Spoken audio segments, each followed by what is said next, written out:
ये घटना है उत्तर प्रदेश के अमरोहा जिले की। आप लोगों ने सुना होगा कि एक शबनम नाम की लड़की ने अपनी ही फैमिली के 7 लोगों का कत्ल कर दिया है अपने प्रेमी के साथ मिलकर। बहुत हाईलाइट हुआ था ये केस। आप लोगों ने सुना होगा, 8-10 साल पहले का केस है मेरा ख्याल। तो बहुत ज्यादा ये केस वायरल था कि एक लड़की ने अपने ही परिवार के 7 लोगों का कत्ल कर दिया।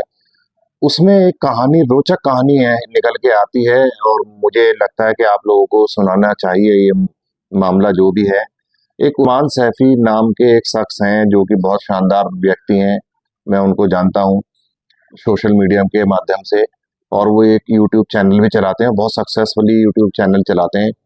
मुझे उस्मान सैफी साहब के बारे में आपको कुछ बताना था। हुआ यूं कि जब शबनम ने अपने परिवार के 7 लोगों का कत्ल कर दिया और जेल चली जाती है, तब वो प्रेग्नेंट थी। तो जेल में ही उसने एक बेटे को जन्म दिया। जेल का ये कानून होता है कि अगर कोई महिला, कैदी महिला प्रेग्नेंट है तो उसका बच्चे को अपने साथ सिर्फ 6 साल तक के लिए रख सकती है जेल में। 6 साल के बाद उस बच्चे को अनाथ आलय भेज दिया जाता है, या फिर एक न्यूज में इश्तेहार देकर उसको किसी को अडॉप्ट करने के लिए बोला जाता है। जो भी फैमिली चाहे उसको अडॉप्ट कर सकती है। उस्मान साहब ने जब ये न्यूज पढ़ी कि जो शबनम है उसके बच्चे को 6 साल हो चुके हैं और उसको अडेप्ट करने के लिए इश्तेहार आया है, तो उन्होंने वो इश्तेहार पढ़ा। तो एक चीज और सामने आई कि उस्मान साहब इस शबनम को पहले से जानते थे। वो जानते इस तरह थे कि जिस कॉलेज में आप पढ़ा करते थे उस्मान सैफी साहब, ये शबनम भी उसी कॉलेज में पढ़ती थी और बस में आना जाना था। तो जैसे बस में बहुत से लोग सफर करते हैं, अक्सर देखा करते थे कि यह है। उस्मान साहब बताते हैं कि मैंने कई बार 3 साल लगातार शबनम से मिलने की कोशिश की, लेकिन कानूनी बंदिश या कोई और रीजन से मुलाकात नहीं हो पाती थी। पहले शबनम नहीं मिलना चाहती थी, उसके बाद में पुलिस की बहुत ज्यादा गाइडलाइन थी, तो इस वजह से मुलाकात नहीं हो पाती थी। लेकिन जब बच्चे के बारे में सुना तो उस्मान साहब का दिल मचल उठा और उस्मान साहब ने फैसला किया कि इस बच्चे को मैं अडॉप्ट करूंगा। तो आपने जो कानूनी प्रतिक्रिया होती है वो सारी फॉलो करनी शुरू की, फॉर्म फिल किया। लेकिन जब बच्चे को अडॉप्ट करने का मामला साथ करीब आता था, नजदीक आता था, तो डिनाय हो जाता था, उनको मना कर दिया जाता था कि आप शादीशुदा नहीं है। और वो ये चाहते थे कि बच्चे को हम शादीशुदा फैमिली को देंगे, आप कुंवारे हैं क्योंकि आपकी शादी नहीं हुई, आपको ये बच्चा नहीं मिल सकता। अब उस्मान साहब बहुत चाहते थे ये बच्चा मैं अडॉप्ट करूं, एक समाज में मैसेज देना चाहते थे।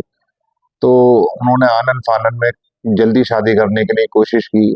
एक दो जगह रिश्ते की बात चल रही थी, वहां उन्होंने कांटेक्ट किया कि मैं आज ही शादी करना चाहता हूं, लेकिन एकदम से हर कोई तैयार नहीं होता है। तो अपनी ही महिला मित्र से उस्मान सैफी साहब ने बात की और वो फौरन शादी के लिए तैयार हो जाती हैं। तो ये उस्मान सैफी साहब शादी करते हैं और शादी करने के बाद में फिर से अप्लाई करते हैं कि बच्चे को मैं अडॉप्ट करना चाहता हूँ। और फाइनली वो बच्चा उनको मिल जाता है। तो शबनम की 2-3 शर्तें थी कि जैसे इस बच्चे का नाम चेंज कर लीजिएगा और मेरे जो गांव है जहां पर मैं रहती थी इस बच्चे को वहां लेके नहीं जाइएगा। उस्मान साहब ने वो शर्तें मान ली। आज उस्मान साहब उस बच्चे को परवरिश दे रहे हैं, ताज नाम रखा है उस बच्चे का। लेकिन वो बच्चा भी अपनी माँ से एक ये शर्त थी कि 3 महीने में एक बार अपनी माँ से मिलाने के लिए लेकर आया करेंगे। तो उस्मान साहब लेकर जाते हैं उस बच्चे को हर 3 महीने में।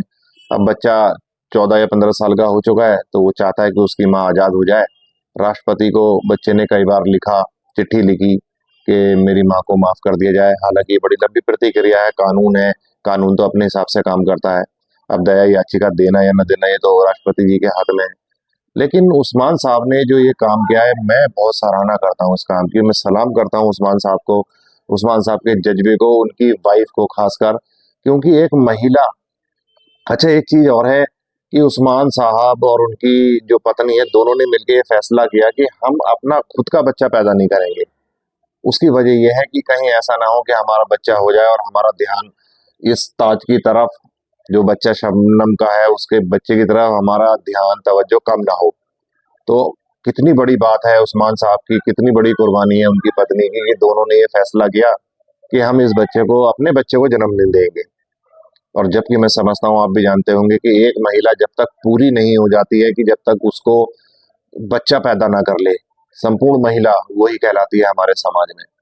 लेकिन मैं सलाम करता हूँ उस्मान साहब की पत्नी को भी कि उन्होंने इतना जज्बा दिखाया और अपनी खुद की औलाद जो कि हो सकती थी नहीं की, और उस बच्चे को आला दर्जे की तालीम दे रहे हैं, अपने साथ रखे हुए हैं। ये वीडियो बनाने का मकसद यही था।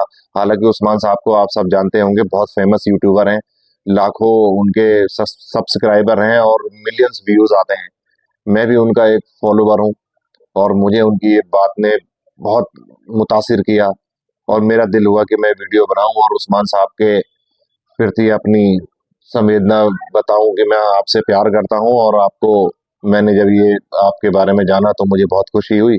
और समाज में आप जैसे लोगों की ज़रूरत है। कहीं कोई अनाथ बच्चा है, कोई गरीब फैमिली है, हम जिस हाल में है उनकी मदद हमें करनी चाहिए। वीडियो बनाने का यही मकसद था। वीडियो अच्छे लगे तो वीडियो को शेयर कीजिएगा, लाइक कीजिएगा, मेरे चैनल को भी सब्सक्राइब कीजिएगा। अस्सलाम वालेकुम, मैं हूँ साजिद अंसारी। अपना बहुत ख्याल रखिएगा। अल्लाह हाफिज़।